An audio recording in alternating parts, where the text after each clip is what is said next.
जो mental math class 7 के first part की तरफ चलते हैं। मैं हूं हरी सर और आप देख रहे हैं मेरा यूट्यूब चैनल चलो कदम बढ़ाए। तो बच्चों यहाँ पर मैं आपको एक बात बता देना चाहता हूँ, अगर आप चाहते हैं कि अच्छे से अच्छे मार्क्स आए आपको, तो आपको ज़्यादा से ज़्यादा प्रैक्टिस करनी होगी। साथ ही अपने सहपाठियों या मिस क्लासमेट्स को आपको बताना होगा। अगर नहीं है तो आप अपनी सिस्टर को बता सकते हैं, ब्रदर को बता सकते हैं। आपके नेबर्स में कोई भी बच्चा अगर पढ़ता है आप ही की क्लास में तो आप उसको बता सकते हैं। ये बताना ज़रूरी होता है, आप दूसरों को टीच कीजिए ताकि आप मैथ के अंदर परफेक्शन प्राप्त कर सकें। आइए करना शुरू करते हैं। यहाँ पर पहला क्वेश्चन, और एक चीज और मैं आपको बता देना चाहता हूँ, वो ये है कि अगर इस चैप्टर से रिलेटेड अन्य वीडियो आपको नहीं मिलती है तो प्लीज आप मेरे डिस्क्रिप्शन बॉक्स में जाकर अन्य वीडियो के लिंक ले सकते हैं। और अन्य चैप्टर अगर आप देखना चाहें तो आई बटन पर शो होता है टाइम टू टाइम, तो आई बटन पर क्लिक करके भी वहां से आप इसको अन्य वीडियो देख सकते हैं। और जिन भी बच्चों को वीडियो पसंद आते तो प्लीज उसे लाइक जरूर कर दिया करें। जब भी आप कमेंट्स करें तो पहले लाइक करके ही कमेंट्स करें, मुझे बड़ा अच्छा लगता है। आइए करना शुरू करते हैं। तो बच्चों यहाँ पर क्वेश्चन क्या कहता है, what is the base and exponent. Base और एक्सपोनेंट हमें बताना है।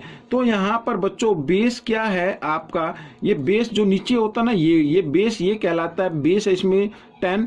और एक्सपोनेंट को हम लिख लेते हैं, जिसको हम पावर बोलते हैं वही एक्सपोनेंट होती है, यानी -3। तो बच्चों इस तरीके से क्वेश्चन सोल्व हो गया है, ये तो इजी था। आइए आगे कर लेते हैं। तो नेक्स्ट क्वेश्चन में राइट इन एक्सपोनेंट फॉर्म, एक्सपोनेंट की फॉर्म में लिखना है। तो सबसे पहले आपको काउंट करना पड़ेगा, ये 2 कितनी बार लिखा हुआ है, 1 2 3 4 5 6 है, तो यहाँ पर -2 लिख दीजिए और इसकी पावर बना दीजिए 6। जी हाँ, अब ये हो गया एक्सपोनेंट पावर में, ठीक है। ये बेस और ये एक्सपोनेंट हो गई या पावर हो गई, ठीक है।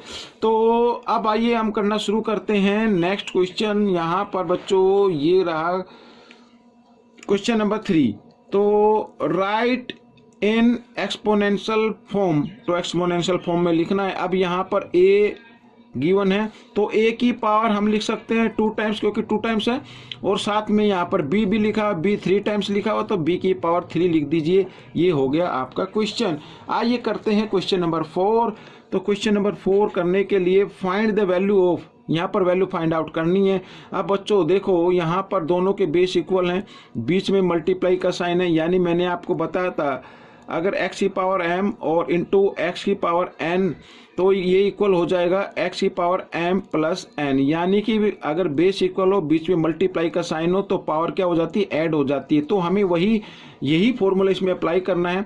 तो आप इसमें से एक बेस लीजिए और इनकी पावर को प्लस करना है। क्यों, क्योंकि मल्टीप्लाई का साइन है बीच में, तो 2 + 3।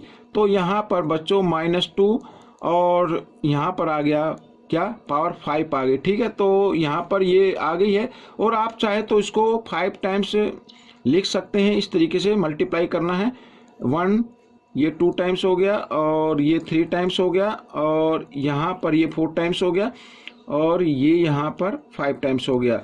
अब बच्चों देखो, क्योंकि बेस किस में है, नेगेटिव में है, और पावर क्या है, ओड है, तो इसका जो आंसर आएगा वो नेगेटिव में ही आएगा। ये 2 2 जा 4, 4 2 जा 8, 8 2 जा 16, 16 2 जा 32, तो -32 is the answer of this question.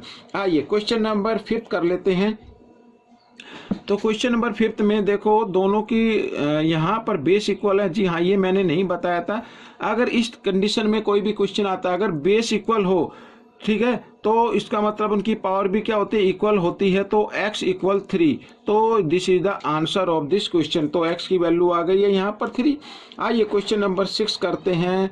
और क्वेश्चन नंबर 6 में क्या कहा है, एक्सप्रेस 2 के पीछे 1 2 3 4 5 6 0 हैं, तो इसको स्टैंडर्ड फॉर्म में लिखना है। तो आपको क्या करना पड़ेगा, 2 × यहाँ पे लिख दीजिए 10, इस तरीके से, ठीक है। अब 0 काउंट कीजिए, 1 2 3 4 5 6, तो यहाँ पर लिखेंगे 6, इस तरीके से। तो इस फॉर्म को बोलते हैं स्टैंडर्ड फॉर्म, ठीक है। तो बच्चों ये क्वेश्चन आपका सोल्व हो गया है, आपको इसी तरीके से करना है। आइए यहाँ पर क्वेश्चन नंबर 7 कर लेते हैं। क्वेश्चन नंबर 7 क्या कहता है, express 64 × 27 in exponential form. Exponential form में लिखना है तो यहाँ पर बच्चों 64 है, 64 को लिख सकते हैं 4 की पावर 3, और यहाँ पर बच्चों आ गया इनटू, और 27 को भी लिख सकते हैं 3 की पावर 3। ठीक है, तो इस कंडीशन में देखो मैंने बताया था फॉर्मूला, क्या मैंने ये बताया था, अगर x की पावर m है और इनटू यहाँ पर y की पावर क्या है, m है। ठीक है, यानी पावर सेम हो और यहाँ पर बेस अलग अलग और बीच में मल्टीप्लाई का साइन हो, तो आपको दोनों को मल्टीप्लाई की फॉर्म में लिख देना है और इस तरीके से आप इसको लिख सकते हैं। ठीक है, तो यही फॉर्मूला इसमें अप्लाई करना है। तो 4 × 3 की पावर 3, अब क्योंकि ये तो मल्टीप्लाई की फॉर्म में लिख दिया, इसको मल्टीप्लाई करके लिख दीजिए, 4 3 जा 12, तो 12 की पावर 3। ठीक है, ये एक्सपोनेंशियल फॉर्म में हो गया है बच्चों। ये क्वेश्चन आपका हो गया यहाँ पर 12 की पावर 3। ठीक है, तो एक इस तरीके से भी कर सकते हैं, और एक तरीका और है इसको, जैसे अगर बिल्कुल ही एक्सपोनेंशियल फॉर्म में लिखना है, ये भी एक्सपोनेंशियल फॉर्म है, ये भी आंसर ठीक हो सकता है।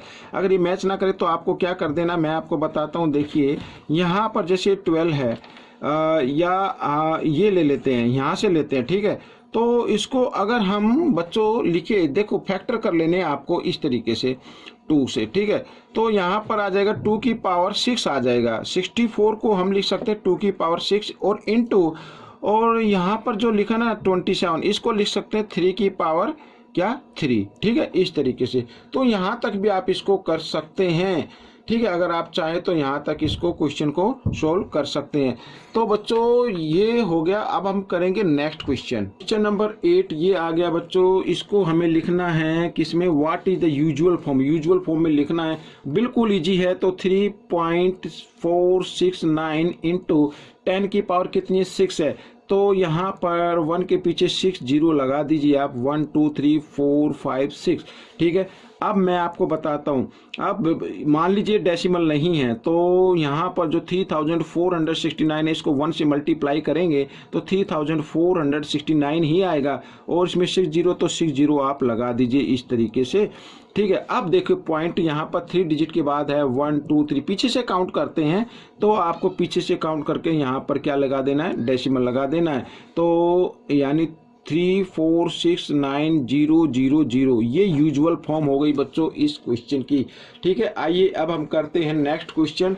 तो क्वेश्चन नंबर 9, क्वेश्चन नंबर 9 में यहाँ पर हम देख रहे हैं कि ब्रैकेट के अंदर सभी पावर किस में, माइनस में है। तो सबसे पहले हम इसकी पावर को क्या बनाएंगे, पॉजिटिव बनाएंगे। पॉजिटिव बनाने के लिए यहाँ पर जो बेस है आपका ये दिखाई दे रहा है, इसका हम रेसिप्रोकल करते हैं 1/2।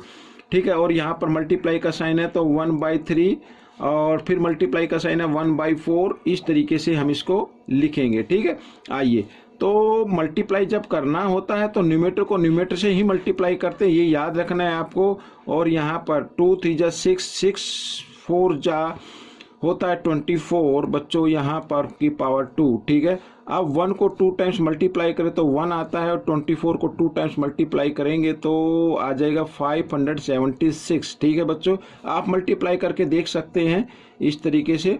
तो 4 4 जा 16, 2 टाइम्स मल्टीप्लाई करना है, 2 से नहीं करना है। 4 4 जा 16 का 6 कैरी 1, 4 2 जा 8 और 1 9 यहाँ पर। ठीक है, और यहाँ पर आ जाएगा 8, तो 6 और यहाँ पर 9 और 8 17 का 7 कैरी 1 और ये आ गया। ठीक है, इस तरीके से भी आप मल्टीप्लाई करके देख सकते हैं। आइए करना शुरू करते हैं क्वेश्चन नंबर 10। तो क्वेश्चन नंबर 10 में कहा है चेंज इनटू नेगेटिव एक्सपोनेंट। तो नेगेटिव एक्सपोनेंट में इसको चेंज करना है। और नेगेटिव एक्सपोनेंट या पॉजिटिव एक्सपोनेंट कब होता है, जब हम बेस का क्या कर देते हैं, रेसिप्रोकल कर देते हैं। अगर हम 2/3 का हम रेसिप्रोकल कर दे यानी 3/2 कर दे तो इसकी पावर किस में हो जाती है, नेगेटिव फॉर्म में हो जाती है। ये याद रखना है बच्चों आपको। जब कभी भी कोई भी फ्रैक्शन दिया हो, कोई भी नंबर दिया हो, ठीक है, उसकी पावर हो, अगर उसका आप रेसिप्रोकल करते हैं तो पावर नेगेटिव फॉर्म में आ जाती है, नेगेटिव है तो पॉजिटिव फॉर्म में आ जाएगी। आइए करते हैं नेक्स्ट क्वेश्चन नंबर 11। तो क्वेश्चन नंबर 11 क्या कहता है, देखिए बच्चों यहाँ पर सिंप्लीफाई करना है। मैंने आपको बताया था, देखो यहाँ पर पावर 0 है, अगर x की पावर 0 है तो इसका मतलब आंसर कितना होता है, 1 होता है। तो हम यहाँ पर 1 लगा देंगे, और इंटू 2 की पावर 3 का मतलब है 8। ठीक है, 2 को 3 टाइम्स मल्टीप्लाई करना 8, 3 से नहीं करना है। कई कुछ बच्चे 3 से कर देते हैं तो लिख दिया 2 3 जा 6, नहीं 2 इंटू 2 इंटू 2, इस तरीके से 2 2 जा 4, 4 2 जा 8, ऐसे करना है। और यहाँ पर बच्चों x की पावर 2 और y इस तरीके से लिखेंगे, 8 1 जा 8, ठीक है, x² y, तो ये आपका आंसर बन जाएगा। ठीक है, ऐसे करना है आपको। आइए क्वेश्चन नंबर 12 कर लेते हैं। और यहाँ पर देख रहे हैं बच्चों, मैंने बताया कि अगर बेस की पावर 0 हो तो आंसर कितना होता है, 1 होता है। तो सीधा लिख दे 1 इंटू, यहाँ भी 1 आएगा, चाहे बेस कुछ भी लिखा हो, आंसर कितना होगा, 1 ही होगा। और यहाँ पर 1, और 1 को 1 से मल्टीप्लाई करते हैं तो आंसर क्या आता है, 1 ही आता है बच्चों, ये याद रखना आप। ठीक है, ये क्वेश्चन भी सोल्व हो गया। अब हम करेंगे क्वेश्चन नंबर 13। तो बिल्कुल छोटे छोटे क्वेश्चन हैं बच्चों। यहाँ पर देखिए, find the value of, value find out करनी है। फिर वही बात, x की पावर 0, इसका मतलब बेस की पावर 0 हो, किसी भी बेस की पावर 0, तो आंसर क्या होगा, 1 होगा। तो यहाँ पर लगाएंगे 1 प्लस यहाँ पर b की पावर 0, तो इसका मतलब 1। ठीक है, इस तरीके से। और इंटू a की पावर 0 तो 1 और माइनस 1। ठीक है, तो 1 और 1 हो गया बच्चों 2 इंटू, और 1 ये माइनस है, ये प्लस है, माइनस प्लस माइनस यानी 0 आ जाएगा। तो 2 को 0 से मल्टीप्लाई करेंगे तो 0 ही आंसर आएगा। ठीक है, तो ये क्वेश्चन भी आपका सोल्व हो गया है। आपको ये क्वेश्चन कैसा लगा मुझे जरूर बताना, लाइक करना, और हाँ, प्रैक्टिस जरूर जारी रखना है आपको बच्चों। अब कोई क्वेश्चन आपके लिए मुश्किल नहीं होगा। ये वीडियो अगर एक बार समझ में ना आए तो दोबारा फिर देखें, और इसमें से सीखकर दूसरों को जब तक आप नहीं बताएंगे आपको अच्छे से समझ में नहीं आएगा। और मैं तो कहता हूं कि आपको प्रैक्टिस ही करते रहना है। फाइंड द रेसिप्रोकल ऑफ, अब यहाँ पर रेसिप्रोकल फाइंड आउट करना है बच्चों। 5/12, तो यहाँ पर 5/12 का रेसिप्रोकल हो जाएगा बच्चों 12/5। ठीक है, इस तरीके से। और एक चीज़ और, जब हम किसी भी फ्रैक्शन का रेसिप्रोकल करते हैं तो पावर किस में हो जाती है बच्चों, माइनस में आ जाती है। वैसे अगर आपका आंसर 12/5 है तो ये आंसर रहेगा, अगर इस तरीके से तो ये भी आंसर, आप दोनों के आंसर ठीक हैं यहाँ पर। तो इस तरीके से ये क्वेश्चन सोल्व हो गए हैं। आपको ये क्वेश्चन कैसे लगे मुझे जरूर बताएं, और इसमें से सीखकर दूसरे बच्चों को जरूर सिखाना है बच्चों। मिलेंगे नेक्स्ट पार्ट में। Till then keep practising and thanks for watching this video.